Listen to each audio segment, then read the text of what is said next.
I'ma jump on and on this over any distance.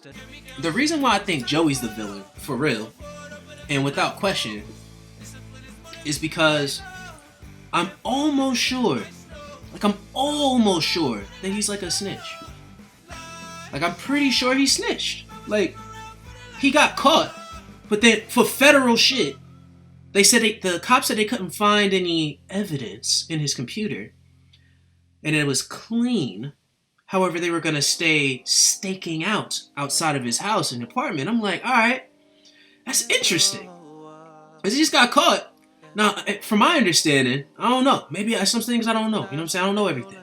But from my understanding, like, you don't just get released from the feds arresting you the day after with them outside your crib, unless they're doing that shit to try and like yank more information out of you, unless they're trying to use you as the fish hook to bring other people in.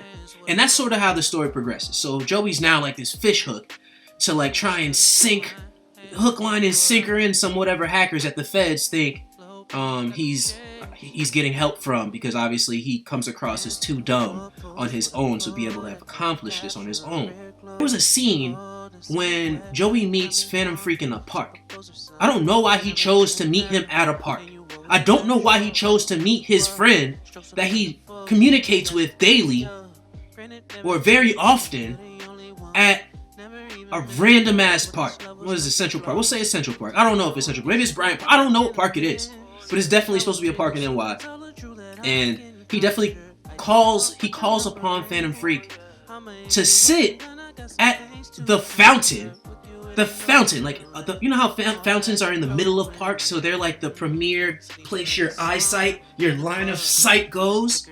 He chose the hottest spot to bring his fellow hacker buddy to a place to exchange with him, to give to Phantom Freak a copy of this file that he copied, which he clearly is yielding some unwanted attention from the feds. Joey, still, with this knowing, literally, the cops are sitting in a line of sight right in front of him. We have 2 police officers staked out, literally feet away from them, taking pictures over his shoulder, like, whoa, fam. And then I'm like, all right, that's weird.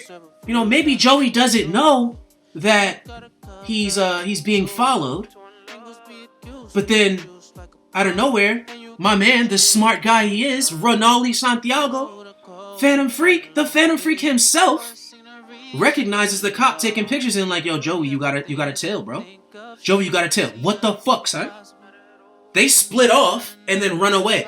The next scene you see is the Phantom Freak going through his files, erasing everything, trying to clear all the data he has, get rid of all evidence of him ever hacking, because he has this premonition, this dream, that he's gonna get arrested. He just knows.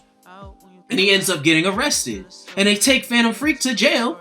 You know what I'm saying? They got him, they walking him by general population, like letting motherfuckers touch him, because, you know, he got long hair, he kind of dressed feminine, you know what I'm saying? That's kind of fucked up. And then they throw his ass in, they let him get a call, so he makes his phone call.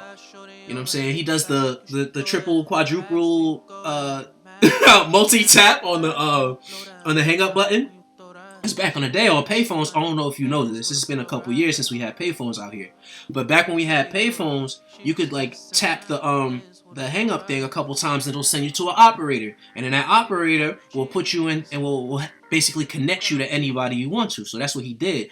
You know what I'm saying? Because hacking is not, you know, it's not just a skill, it's a survival trait.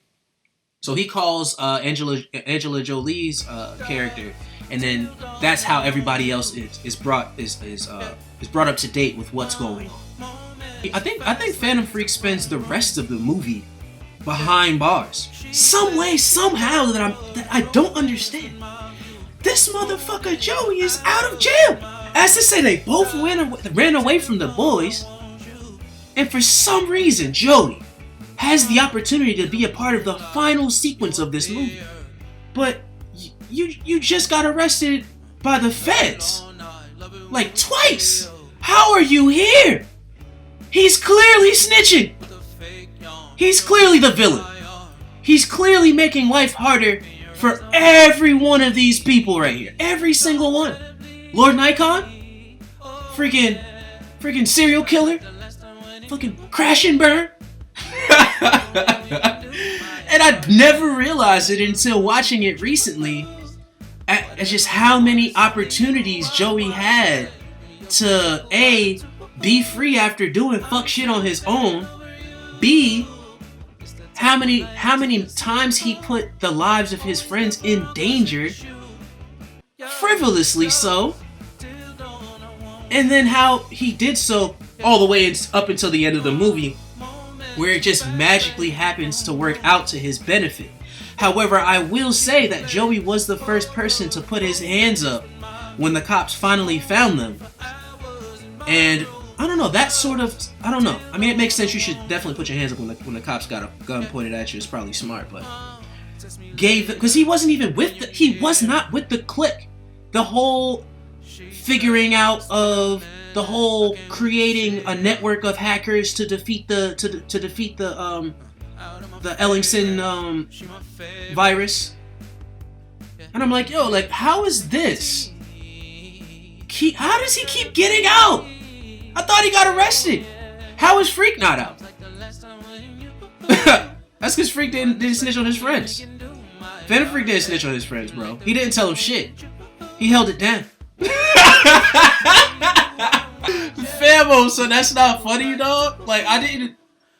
If you haven't watched Hackers, bro, if you haven't seen Hackers in a while, I urge you to check out this movie from this scope, from this lens. See if you see some of the things that I'm seeing while you're seeing it, because ultimately I'm like, wow, don't know how you keep.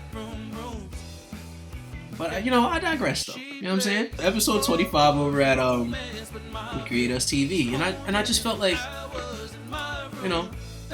25 years. Some movies don't age very well. This movie aged really well, and being that we are a much more technologically advanced society on like today, like everybody's using tech. Everybody maybe not everybody. So many people are advancing in technology. So many people have cell phones. So many people understand VPNs and having their own server. Like the understanding of terminology and certain things that maybe the world didn't have back in '95, which is what made this movie stand out to me even more, because the world was such a different place at that time, that showed that these teenagers, these youths, were able to advance in a way inside of an industry that hadn't even been tapped into yet. Man, check out Hackers though. She's fucking top tier fire. I'm fine. Yeah.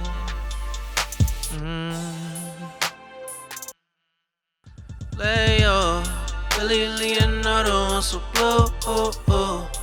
Too long since last I felt your belly button, and gentle kisses under the moon. Forgive me now, so I pray you store them. New songs will feel inside of you.